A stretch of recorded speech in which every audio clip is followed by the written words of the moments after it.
이화영 전 경기 부지사는 독방에서의 고독한 감옥 생활을 하고 있습니다. 그 와중에 페이스북에 양심선언을 암시하는 메시지를 남기고 있습니다. 이재명과 민주당에 대한 원망 그리고 불만을 담은 이 메시지는 충격적입니다. 대한민국 정치권의 핵폭탄이 될 수 있는 이화영의 양심선언이 어떤 파장을 불러올지 주목되고 있습니다. 독방에서 보내는 메시지는 인간의 내면을 더욱 적나라하게 드러내고 있습니다. 9년 6개월의 지옥 같은 수감 생활은 누구라도 인생의 깊은 고독함을 느끼게 될 것입니다. 이번에 이화영의 페이스북에는 장기 수용자의 회한이 깊이 배어 있습니다. 이재명에 대한 원망이 곳곳에 드러나고 있었습니다. 최근 이화영은 여러 건설업체로부터 5억이 넘는 뇌물을 받은 혐의로 추가 기소되어서 안양교도소로 이감되었습니다.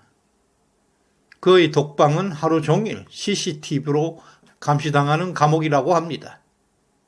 이것은 마치 미셀 푸코의 파놉티콘에서 끊임없이 감시당하는 죄수들을 연상시키고 있습니다.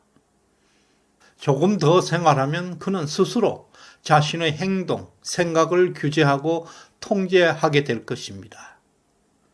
깜빵의 좁은 공간에서 10년 넘게 고독과 싸우면서 매일매일 반복되는 이런 정적 속에서 이화영은 미래에 대한 깊은 고민을 하게 될 것입니다.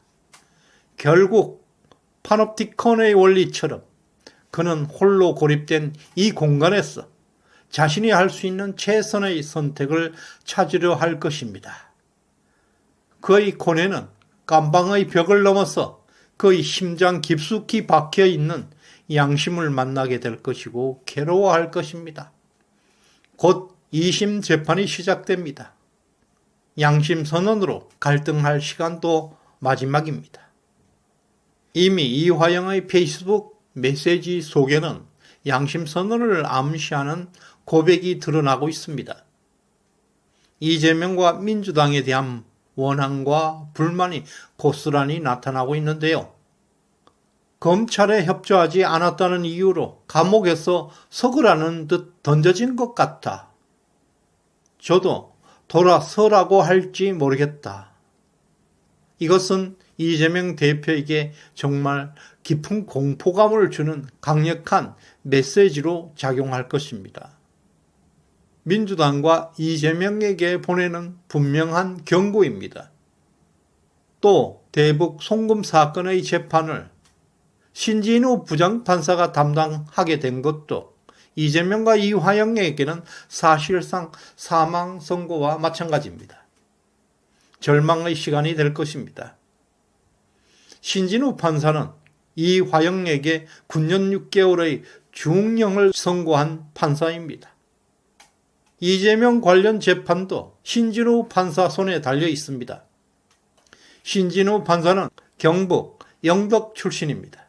강직하고 올곧은 성향으로 오직 법과 원칙에 따라 판결하기로 유명한 분입니다.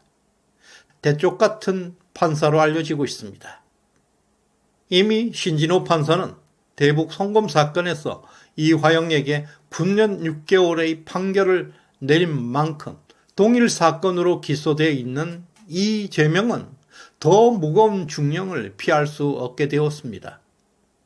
신진호 판사의 성향과 과거 판결을 보게 될 때 이화영과 이재명에게 매우 불리한 상황이 전개될 것이라는 것은 분명합니다. 이화영은 벌써 1심에서 9년 6개월형을 받은 상태에서 2심 재판을 앞두고 있습니다. 이화영의 나이가 60대인 만큼 10년 넘게 형기를 감당하는 것은 그 인생 전체를 종을 치는 것입니다. 추가 기소되었던 5억 뇌물이 그 형량이 추가될 경우 1억 이상의 뇌물에 10년형임을 감안하면 평생 동안 감옥에서 보내야 할지도 모릅니다. 1심 재판 과정에서 민주당 총선 압승과 이재명의 대통령 당선이 되면 사면받을 것으로 기대했을 것입니다. 그래서 재판부 기피 신청을 했고 수차례 진술을 번복했고 증인 신청 등을 통해서 다양한 방법을 동원해서 재판을 수차례 연기시켰습니다. 그 결과 9년 6개월의 중형을 선고받았습니다. 이제 이재명의 대통령 당선 가능성이 희박해짐에 따라서 그는 깨닫기 시작했습니다. 이화영은 2심에서 양심 선언이 나올 가능성이 매우 높아졌습니다. 이미 1년 이상 형기를 살았습니다. 만약 2심에서 진실을 고백하게 되면 형량이 크게 줄어들 수도 있습니다. 유동규와 같이 이재명과 이해찬 등 모든 비리를 까발리고 쌍방울 대북 송금의 전모를 밝힐 수만 있다면 5년 정도에서 특별 사면을 받을 수도 있을 것입니다. 이미 검찰은 800만 달러를 대북 송금 혐의로 이재명을 재판에 기소해버렸습니다. 이재명의 검찰 공소장에 따르면 쌍방울 김성태 전 회장이 경기도 스마트팜 사업 비용을 대납했다는 사실을 이재명에게 보고했다는 사실이 확인되고 있습니다. 이같이 공소장에 나타난 것으로 미추어 볼 때 이미 이화영의 양심선언이 시작되고 있음을 암시하고 있습니다. 따라서 이화영의 양심선언은 좌파 진영을 전체 삼키는 핵폭탄으로 번질 가능성이 매우 높아지고 있습니다.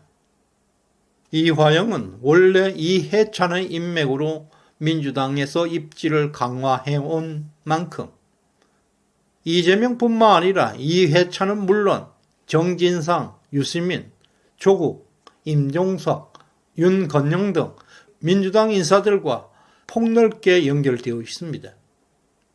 이화영의 양심선언은 한국 정치권에 엄청난 파장을 일으킬 수 있습니다.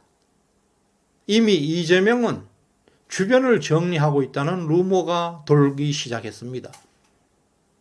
지금까지 극악무도한 방법으로 방탄에 성공해왔지만 이화영의 양심선언은 막판을 달리고 있는 상황에서 이제 아무리 발악을 해도 더 이상 한국 정치에 존재할 수 없을 것입니다. 차기 민주당 대선 후보에는 이재명의 이름은 없을 것입니다. 그럼에도 불구하고 차기 대통령은 이재명이 될 것이다.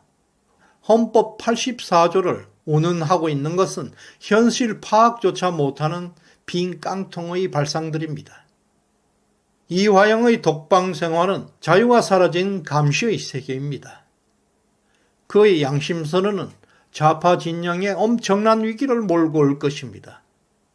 진실은 언제나 드러나기 마련입니다. 한 번 사는 인생 얼마나 된다고 남을 위해서 살려고 하십니까? 훌훌 털어버리고 이재명을 잡아놓고 남아있는 삶이라도 부끄럽지 않게 사시길 바랍니다. 이재명은 파리 같은 목심이 되었습니다. 자신의 자유의지에 살아갈 수 없는 운명이 되었습니다. 시정연에 후원해 주신 홍은영님, 금덕개비님, 최강문님 진심으로 감사드립니다. 구독, 좋아요 꼭 눌러주시길 바랍니다. 고맙습니다.